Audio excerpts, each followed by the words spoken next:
Hi, I'm Franc Anderson, and I'd like to show you how to read a handheld light meter, like this. There are many similar light meters on the market, but they all basically work the same way. First of all, I have to turn the meter on, and I get a display that looks like this. There are two things to adjust before I begin.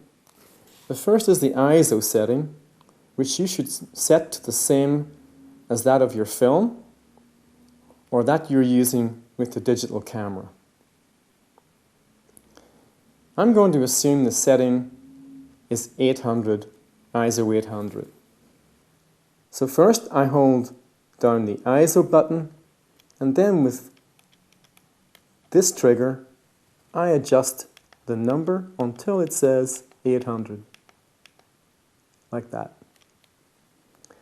The second consideration is the method of measurement.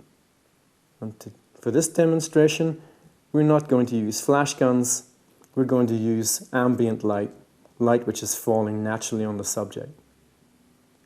So now I can make a reading. This meter can read either the light which is coming from the subject, or it can read the light falling on the subject. We're going to take an ambient light reading, an incident light reading. We're going to measure the light falling on the subject. The subject will be me. Handheld light meters can measure either the light coming from the subject, or they can measure the light falling on the subject. This is called an incident light reading. It's more accurate, generally speaking, because it doesn't matter whether I'm wearing a pale shirt or a dark shirt. We're only going to measure the light falling on me. We make the reading like this. Let's assume that this is the light source and I am the subject. I take the meter and I point the cone, the inver cone, towards the light source. I point the cone towards the light source and I press this button and then release it, like so.